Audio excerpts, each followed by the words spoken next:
La Masia, Barcelona. La Masia bukan hanya akademi, tapi simbol filosofi sepak bola modern. Didirikan tahun 1979, akademi ini mengajarkan satu hal penting, bermain untuk tim.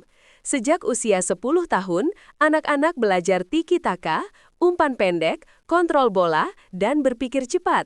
Dari tempat ini, lahirlah Lionel Messi, Xavi Hernandez, Andres Iniesta, dan Sergio Busquets. Mereka membentuk identitas Barcelona, menang itu penting, tapi bermain dengan cara Barcelona jauh lebih penting. De Toekomst, Ajax. De Toekomst berarti masa depan. Nama itu bukan kebetulan, karena seluruh sistem Ajax dibangun untuk menyiapkan masa depan klub. Sejak kecil, anak-anak dilatih bermain formasi 4-3-3 dengan posisi yang terus diputar agar mereka memahami semua peran di lapangan. Dari sini, lahir Johan Cruyff, Dennis Bergkamp, Frenkie de Jong, dan Matthijs de Ligt. Filosofinya sederhana, jika kamu paham sepak bola, kamu bisa bermain di mana saja. Sporting CP Academy. Sporting Lisbon punya rahasia besar. Akademi ini terkenal dengan metode latihan individu, dribbling, akselerasi, dan keseimbangan tubuh. Mereka percaya bahwa kehebatan dimulai dari kontrol bola yang sempurna. Dari sini, lahir Cristiano Ronaldo, Luis Figo, dan Nani. Banyak klub menyebut Sporting sebagai pabrik winger terbaik di dunia. Southampton Academy. Di Inggris, Akademi Southampton adalah contoh efisiensi. Klub kecil ini punya scouting system yang luar biasa rapi. Mereka menemukan bakat muda di seluruh negeri, melatih, lalu menjualnya ke klub besar.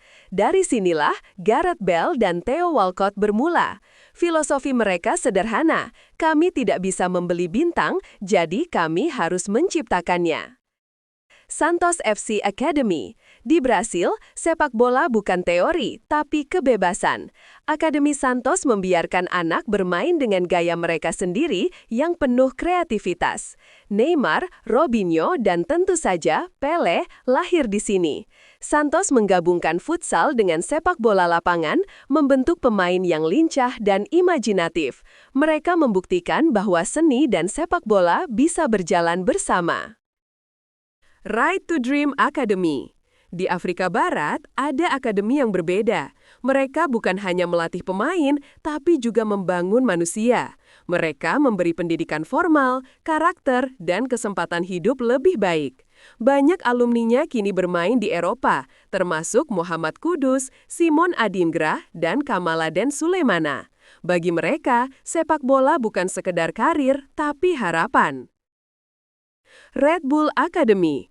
Red Bull membawa pendekatan sains ke dunia akademi. Semua aspek dilacak, nutrisi, kecepatan, detak jantung, hingga tidur pemain.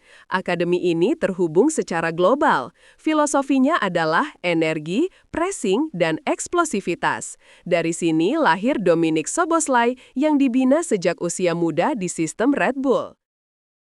Manchester United Academy.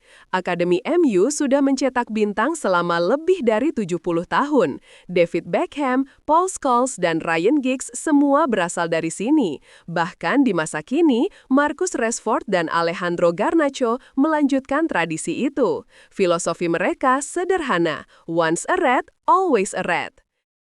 Chelsea Cobham Academy. Chelsea dikenal boros beli pemain, tapi sekarang mereka panen dari akademinya sendiri. Cobham jadi pusat pengembangan modern dengan pelatih terbaik dan fasilitas canggih. Fokusnya bukan hanya skill, tapi juga adaptasi posisi. Dari sini lahir Mason Mount, Reece James, dan Conor Gallagher. Mereka adalah wajah baru generasi Cobham. River Plate Academy. Di Argentina, River Plate adalah rumah bagi pemain cerdas dan keras. Akademinya menekankan taktik, stamina, dan mental baja. Javier Mascherano, Eric Lamela, dan Julian Alvarez semuanya lahir dari sini. Mereka diajarkan untuk bermain dengan hati dan otak sekaligus. Boca Juniors Academy. Jika River Plate mengajarkan disiplin, Boca mengajarkan semangat. Di Akademi Boca, pemain tumbuh dengan rasa lapar untuk menang. Dari lingkungan keras Buenos Aires, lahirlah Carlos Tevez dan Juan Román Riquelme. Di sini, sepak bola bukan cuma permainan, tapi juga kebanggaan. Dinamo Zagreb Academy. Dinamo Zagreb punya produksi pemain yang luar biasa. Akademi mereka terkenal karena pendekatan teknik dan disiplin. Luka Modric, Marcelo Brozovic, dan Josko Gvardiol semuanya hasil didikan lokal. Mereka membuktikan bahwa mental baja bisa datang dari negara kecil. Benfica Seixal. Akademi Benfica tak kalah dengan Sporting. Mereka punya fasilitas besar bernama Seixal, tempat anak-anak belajar filosofi tim. Joao Felix dan Gonzalo Ramos adalah bukti hasil sistem itu. Benfica melihat sepak bola bukan hanya dari kaki, tapi dari cara berpikir. Atalanta Academy. Di tengah dominasi klub besar Serie A, Atalanta punya jalannya sendiri. Akademinya menghasilkan pemain lokal berkualitas yang langsung bisa bersaing. Alessandro Bastoni dan Mattia Caldara adalah hasilnya. Filosofinya, kerja keras mengalahkan nama besar. Anderlecht Academy.